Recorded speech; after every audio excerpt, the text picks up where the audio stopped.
Hello and welcome. You are listening to an episode of the Sales Chat Show. To stream or download a host of further free episodes that will power your sales success, please visit saleschatshow.com.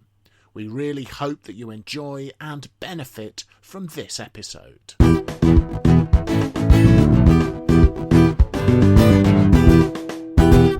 So, hello folks, and welcome to another episode from the Sales Chat Show, saleschatshow.com, driving your sales forward. Slightly depleted Sales Chat Show team, our esteemed academic colleague, Professor Graham Jones has had to depart us this afternoon for a strategic nap.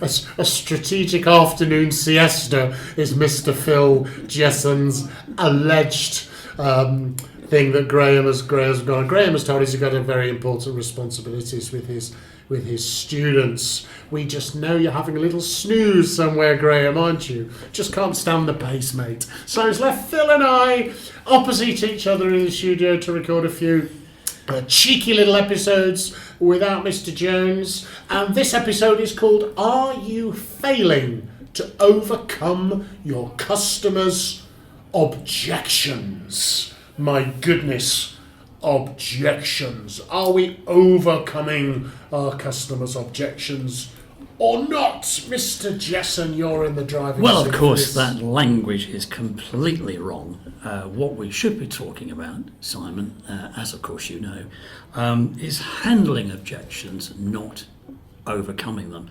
And I have little time for these old techniques of 57 ways to develop the killer instinct and all this other nonsense, and the half Nelson whatever. I was taught objection handling by my 4-year-old daughter, as she was at the time. So that well-known sales guru. Picture the scene.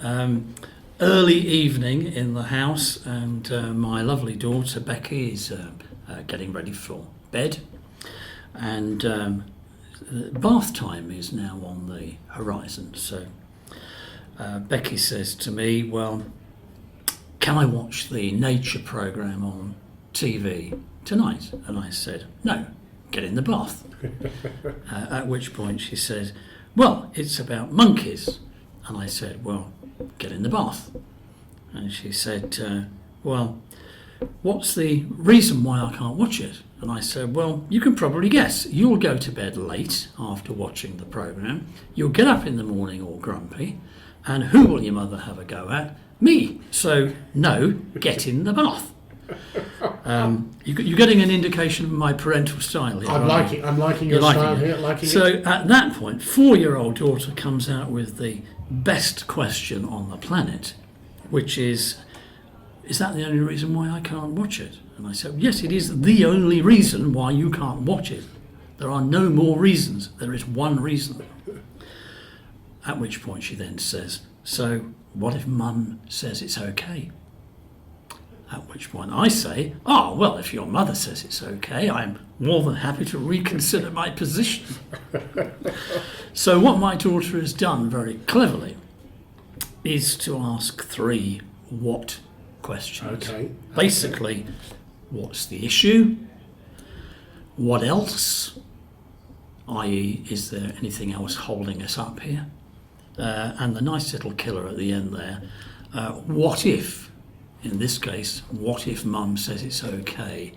Can I watch it? So the clever thing about that technique is it finds out if we are negotiating in good faith, and it finds out what we need to do to achieve a successful outcome before you put any of the work in. Whilst I am impressed with the domestic bliss that this principle brought to your household, apply this, say, in a business setting. Give me an example. Run this through for our value. So here we are. A salesperson is talking to a customer, and the customer says, well, I quite like the look of what you're talking about, but you're going to have to do something on the price. Okay, yeah, nice price objection, yeah. Salesperson says, okay, so can you tell me a bit more? What's the issue about that? Well, you're 10% out. And let's imagine there's a little conversation around what 10% out actually means. There then comes a point, if you go back to the second question, is what else is holding us up? And the customer might actually say, well, price isn't my only issue. I also need some reassurance that your customer service has improved, because what I hear, it was terrible a few months ago. Okay, so we're flushing out additional salesperson goes back to concerns, question, so are those the only two issues then that are holding us up? Yes, they are. Yeah, I'm not happy with your price, and I need some reassurances on your customer service. At which point we're now on the third question, what if? Now becomes, so what if I was able to move then on the price, and what if I was able to reassure you that what happened 2 months ago can never ever happen again due to some of the quality processes that we've put in? If I was able to do both of those things to your satisfaction, are you telling me then that we would be going ahead? So, or what if I could demonstrate that the price is correct, or the price is worth paying? Yeah, okay, absolutely. Okay, fantastic. And if the customer turns around and says, if you can do something on those 2 points, I think we can move forward, then you know you're talking to somebody in good faith.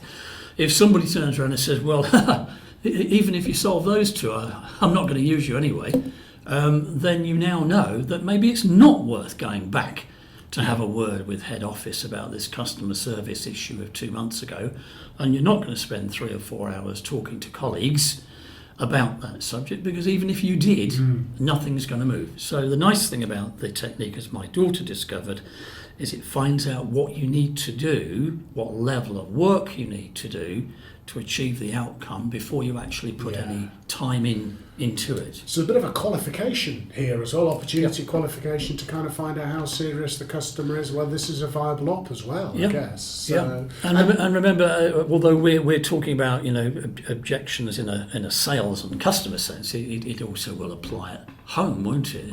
If you think about normal stresses and strains within a family unit, there will be objections to one member of the family not wanting to go out in the car with everybody else that day on a family trip, and probably done appropriately. And what I mean by that is, so it's not obviously spotted, but done appropriately in a relaxed conversational way, that what else, what if technique will probably get to the bottom of it and solve it.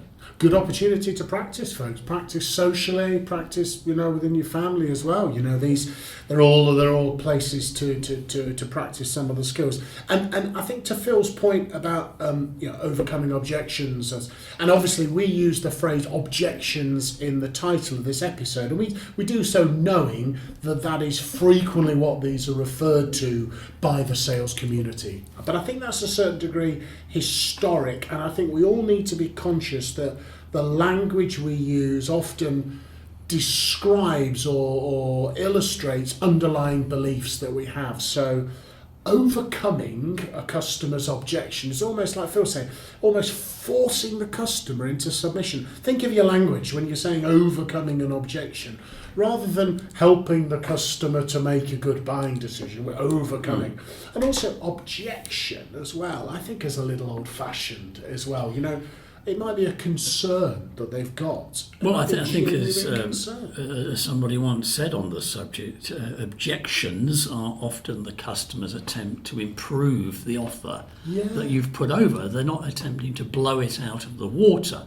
They're trying to amend it or improve it in some way. So we need to take that stance on it, not feel that we've been personally assaulted and we have to fight back. Can you blame a customer for trying to get a better deal? No. What do you do when you're going for a deal? But I think just think about your language that's used in your organisation. This would apply for sales managers and sales leaders as well. We don't want to be in an adversarial position with our customers. That's very old school. We're in a collaborative. And it happens as well with, I think when people are talking about getting past gatekeepers, and some of the language they use to refer to PAs and secretaries can be quite negative sometimes. Those are people doing an important job, and they're just trying to filter out the endless calls that arrive in their organisation to work out who's valuable for their boss to spend some time with and who's not. So I think our language often gives a good indication of underlying attitudes and beliefs. But Phil, thank you for those. I'm going to say I've got a bit of a cliffhanger though. It almost feels like we're at the end of one episode of a TV series. Did your daughter get to watch the TV show about the monkeys? She did. As a result of successfully handling her father at the top of the stairs, and then no doubt telling a completely different story to her mother when she got to the bottom of the stairs, but she got to see the programme. Way to go, Junior Jesson, a natural born salesperson, if ever there was one. So it's Simon Hastings and Phil Jesson. Hope you've enjoyed and will benefit from using the principles in this episode when you're dealing with your customers. An absolute library, 140 plus episodes now in the Sales Chat Show series. You can find those from wherever you get your podcast. Please subscribe to Sales Chat Show. New episode will pop up every week. Or go to the saleschatshow.com website. Please also look out for our new chat box feature, which are sort of like Netflix style box sets of episodes on similar topics, so negotiation, sales management, coaching. That reminds me, we've got to phone Graham to wake him up so that he puts those on the web. So yes, and of course we must let Mr. Jones. He of course may object, Phil, to putting those episodes up. So I will allow you to go through the what else if process with our esteemed academic colleague. Put him through to me. I will do so. So folks, thank you very much for listening. Simon Hastings and Phil Jesson. We just want to wish you good luck and good sellings. Go close those sales, folks.